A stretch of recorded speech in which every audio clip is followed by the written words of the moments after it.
Namaste. So, good morning, everybody. My name is Shakti Sundari, and this live is my report on the Freedom March that happened yesterday, the 24th of April 2021, in London, UK. So, I want to give a report on what happened yesterday for anyone who wasn't there and anyone who is only reading or watching mainstream news and media, because you're not going to get a full story or even any kind of accurate story of what actually happened if that is your only source of information. I'm not a journalist, but I have been a writer for many years. I've been an academic researcher. I've been a management consultant. So I'm just going to introduce myself for anyone who watches this who doesn't know me, so you know who I am and where I'm coming from. So my name is Shakti Sundari. That's a spiritual name. It's not the name I was given, but that's the name that I go by now. I'm 56 years old. I live in North London. I've got two children who go to, well, one goes to university, one goes to a local school. I'm a single mum. I'm a teacher of yoga, dance, and embodied awareness, and I've been doing that for 18 years. But prior to that, I was an academic studying for a PhD in social anthropology, and before that, I was a management consultant working in the City of London. So that's my background. Because of what I do, though, as a teacher of well-being, I guess I've been very immersed in the world of holistic well-being and body, mind, spirit well-being for 18 years. And that's really shifted my perspective on life, the body, well-being, and all of that. At the same time, you know, I have an acute intelligence, having been an academic researcher, having been a management consultant, that I can really bring to bear on my work and my perspective on life and what's going on. So the march that happened yesterday is about, I can't got the exact number. I think there have been 5 or 6 other protests in London that have taken place since the beginning of lockdown. That's not an accurate number. If you know the right number, you can post it below. But I've been at most of those, apart from one. And what I can say is that the number of people who've shown up to these demonstrations and marches has grown exponentially in that time since I've been going. And what are these protests about? Why are people coming together? Well, the march yesterday was for these reasons: to protest against coerced and enforced vaccination with something that is not actually a vaccine. If you look at the dictionary definition of what a vaccine is, this is not a vaccine. It's a gene therapy that is still in trial phase until 2023. People were also protesting, and I just want to say that many people are having adverse effects to those so-called vaccinations. People were also protesting against the concept of a vaccine passport, because of course this will create a two-tier society. It will create apartheid in our so-called democracy, and it would be incredibly unjust, unfair, and actually against all basic premises of human rights. People were also protesting against the enforced use of masks anywhere, when there has been no risk assessment of the short and long-term effects on physical, mental, and emotional well-being and health.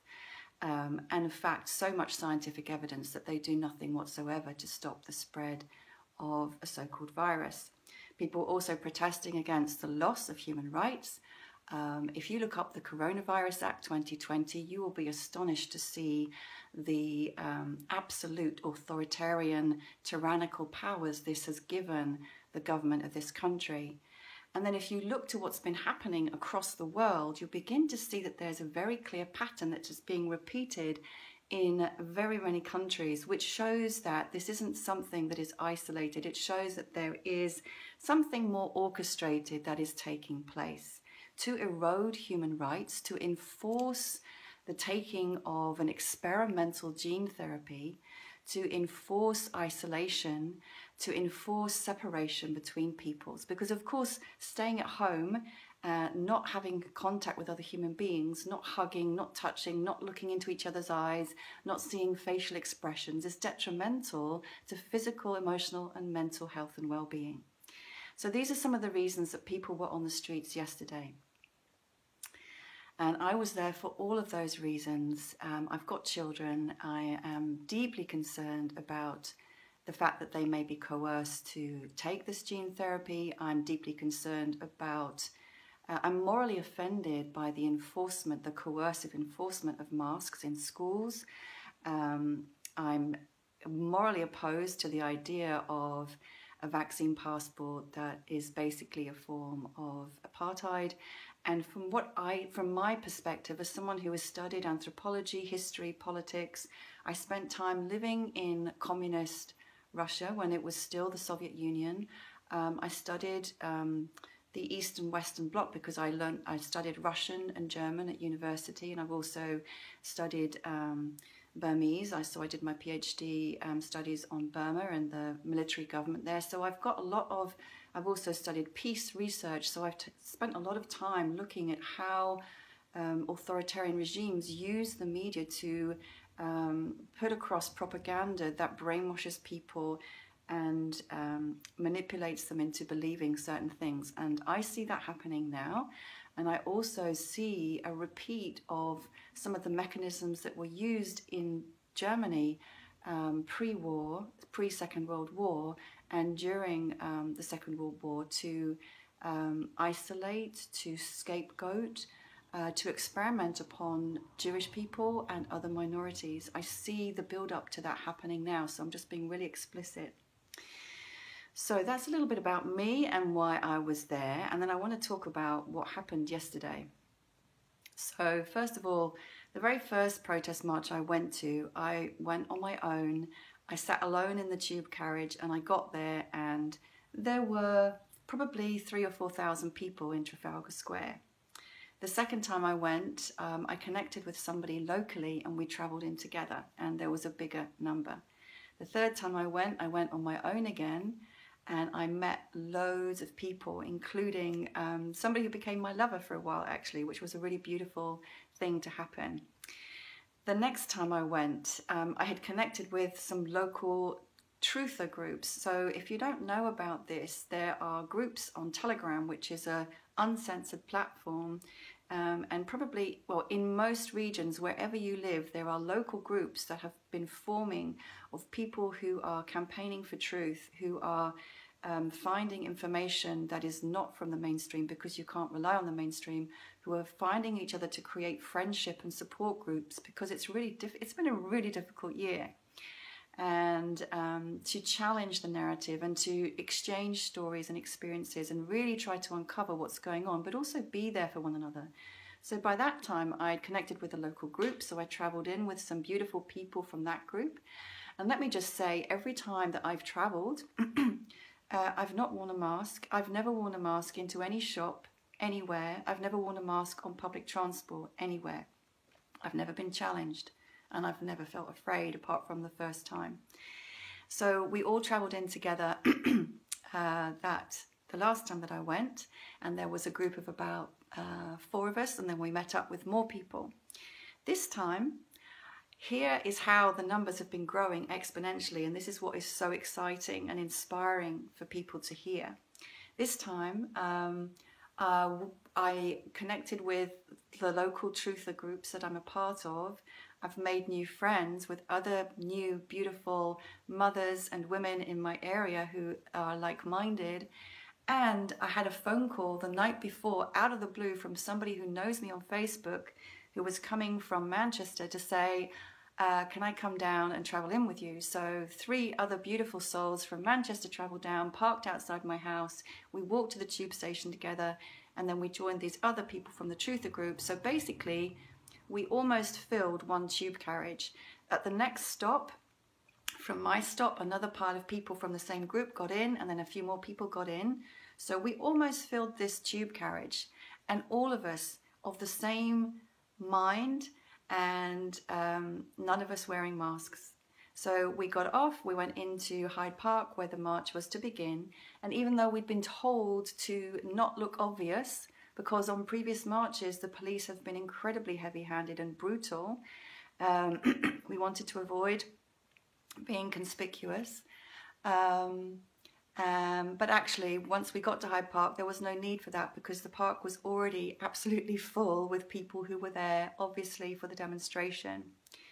Absolutely full. And there was no intimidating police presence whatsoever.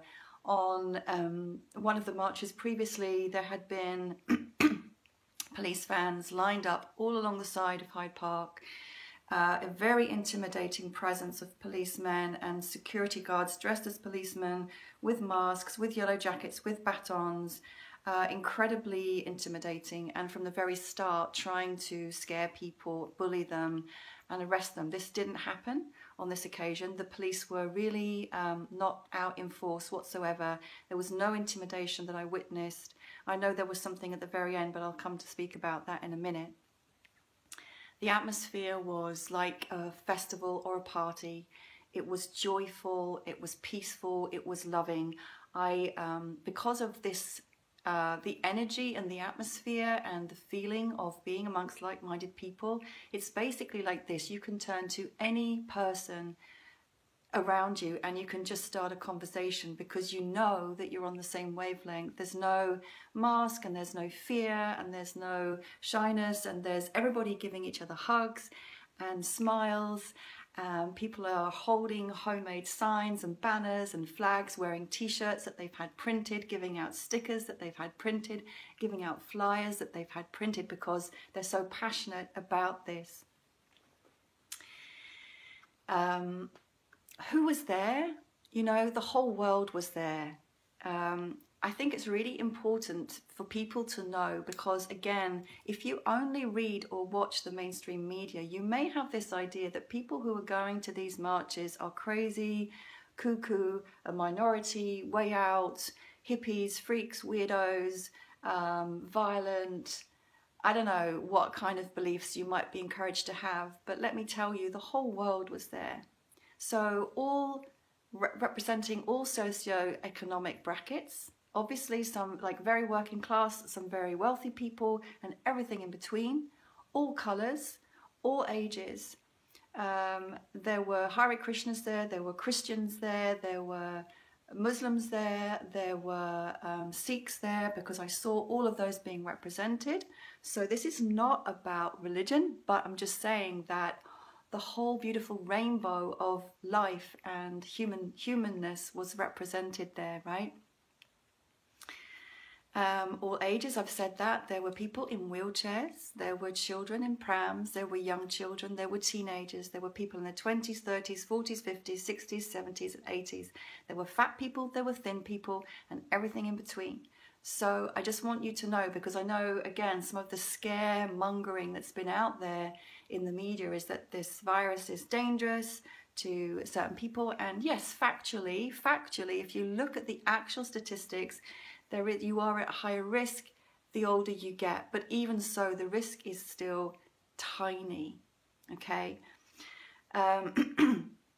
So I've spoken about age, colour, religion. I've talked about the numbers. I've talked about why we were there. So then the march began at 1 o'clock and we marched from Hyde Park all the way down Oxford Street, all the way down to Holborn, down to the embankment, all the way along the embankment, past Buckingham Palace and back into Hyde Park. Those who were observing, and I haven't seen all the reports yet, have said that there was, if you were sitting to watch this, you could have been sitting down and for an hour watched people march past you. And I would say we were at least 10 to 20 people wide. So imagine that, a sea of people as far as the eye could see in front, as far as the eye could see behind, about 10 to 20 people wide for an hour long, and probably even longer than that. That's how many people were there. So I've had a quick look at the media this morning, and it's really, you know, the beautiful thing about this is that it is highlighting, if you're not awake to it now, it highlights the misleading propaganda, lies and obfuscation that the mainstream media are all a part of, because I've had a quick look at all the headlines, and the only thing that they say is that 8 police officers were injured.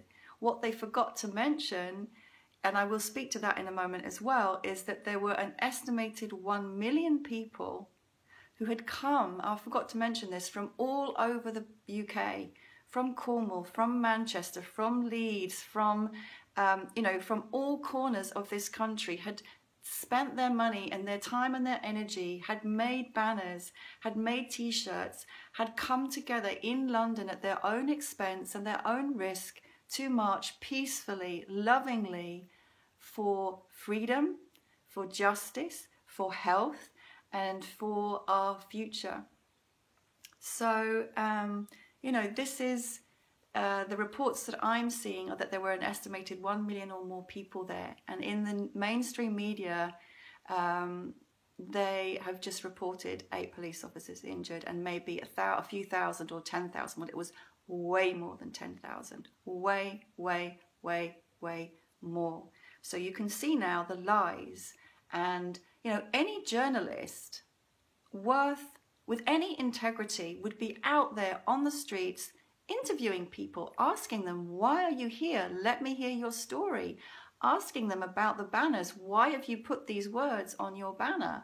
Any journalist with any moral integrity should be doing that. When 1 million people from around the country come together in such force, this is probably, I don't know if this has ever happened in British history before. This is history. This is history in the making. And for it not to be reported is outrageous, is scandalous, but actually also beautifully highlights for everyone now to see very clearly and very plainly, you are not being told the truth. Do not read the mainstream media if you want to see the truth. Read the mainstream media to see what is being missed out. And this is what I learned when I studied Eastern European history, literature and politics. When I went to live in the Soviet Union, when I studied how the military government in Myanmar was using the press and censoring the press. So we are living in a state where the press is censored and controlled.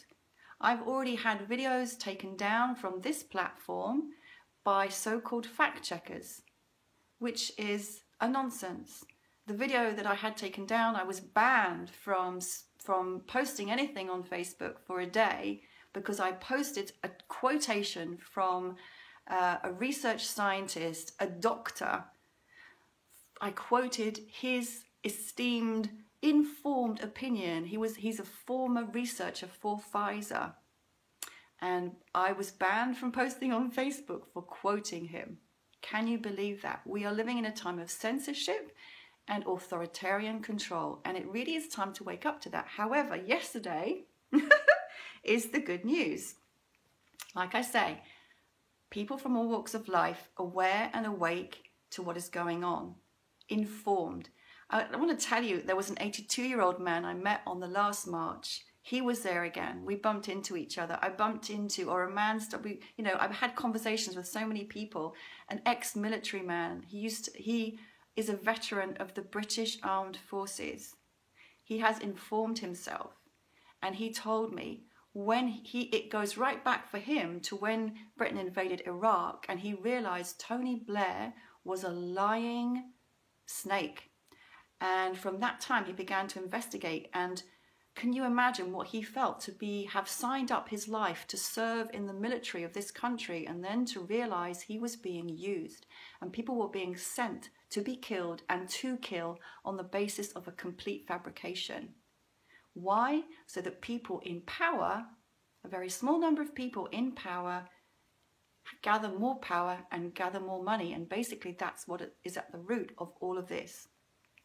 So the hope, the beautiful thing is that so many of us came out and came together, and the feeling there, I cannot describe you. I was walking with some fellow friends that for a couple of them, that was the first time. So this is the other thing I want to say, is that every time there's a demonstration, more people are coming who haven't been before.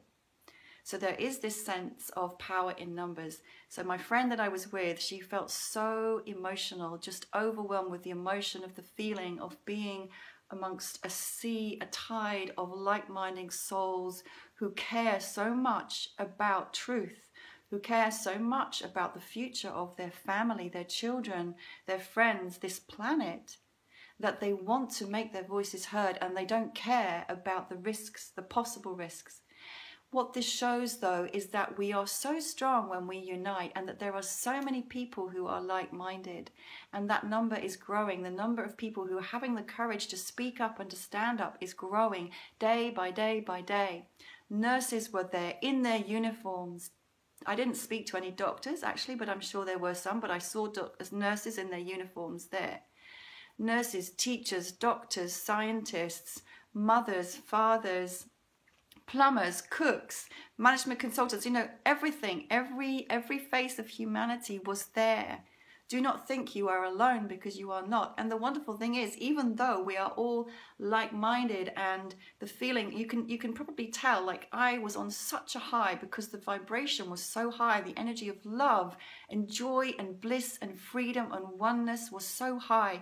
And when I tap into that energy, I know that it is true, it is aligned. And even though, of course, on the face of it, the people that I spoke with and saw were all very different. We're different colors, different clothes styles, different music preferences. None of that matters in this sense of being unified in truth and love. And that is what this revolution is about. And, you know, I want to say one more thing, which is that before I left, my dad called me. My dad is 91 years old. He served in the RAF at the very end, after the end of the Second World War. Okay, my dad is a very old-fashioned, conventional, mainstream guy who's worked really hard all his life. He's read the Daily Mail all his life. He watches TV, the BBC News all his life. Okay, this is my dad. About 6 months ago, he awoke to what is happening. Big Bang recognizes what is happening and how we are being deceived. And my father called me yesterday morning and said, let me know how you go. I would love to be there, but I can't be. I really want to hear and see how many people show up. It will give me hope. Take care. I'm so proud of you for going there to make your voice heard. I'm really concerned about the future. I'm concerned for you. I'm concerned for your children, his grandchildren. This vaccine is so dangerous. I'm so concerned for them. Let me know how it goes. This is my 91-year-old father who has found information himself to support this opinion. He's an intelligent man. He's not got dementia or anything. He's totally together mentally. He's now sending me information about what's going on and uncovering more and more about the dangers and the risks of this experimental gene therapy. Okay, so if you're watching this and you've been scared to speak out or stand up for what you know is true until this point, I hope this gives you courage and inspiration to take off your mask, to know that you're not at risk, to live in love rather than fear, and to do what you know is right. Because we really are at a tipping point right now. Like I say, the police left us completely alone yesterday, but I would have been there regardless, because quite frankly, this is how I feel, and I have spoken to friends about this. I am willing to die for this. This is so important to me. I would put my life on the line for it, for my children, for the future of the planet, for the future of all humanity. So come what may, this is my stance. It doesn't have to be yours. There are also groups that you can get in touch with. So look up Stand in the Park. Go and find a local group. Official Voice on Telegram. Save Our Rights UK. The Medical Freedom Alliance. Look on Facebook. Look on Telegram, which is another platform which is uncensored. Look on BitChute. Again, Google, the search engine, is heavily censored now, so if you only use Google as a search engine, you're very unlikely to find all the information that you want to find. This is how it is. This is what it's like to live in communist China or Russia. It's the same here now, but you know, the thing that is inspiring is that when I was doing my research for my PhD, which was all about how the media is used by by authoritarian governments, people always find a way to subvert. People always find a way to subvert, and ultimately freedom, truth, love wins. And it's winning now, so we're growing. Yeah, I hope that inspires you. I hope that encourages you. And oh, one more thing. I would love it if you watch this, that you share it. And also, if you have any videos or photos of yesterday, please post them underneath so people can see proof. Because I've even heard some people say that they've told their family members they were there, and they've told their family members what it was like, and their family members didn't believe them. So this is how powerful the brainwashing is, the fear-mongering and the brainwashing from the mainstream. All right, so post your videos, your photos below so everyone can see what really happened. It was a day of peace, it was a day of love, it was a day of truth, it was a day of unity, it was a day of power in numbers. One of the chants I kept hearing is, we are the 99%. There we go. Oh, one more thing. Sorry, I did say I was going to address it, so I will. The mainstream media, apparently, so far have only reported about police officers being injured. I wasn't there to witness that. Apparently it happened at the very end. But what I would say is that usually this does happen at the end, and usually it's agent provocateur, which is people who are planted to create trouble, to smear this very peaceful, very loving, unified campaign. So please know that that is not representative of the people who are part of this movement, okay? And there is no one leader. There is no, this is the other thing about it, we are all there as sovereign beings. We are all there as sovereign beings, in love, in truth. So many blessings, much love, and just wanting to share with you this absolute joy and high vibration that is still buzzing with me from yesterday. So much love, people. Namaste.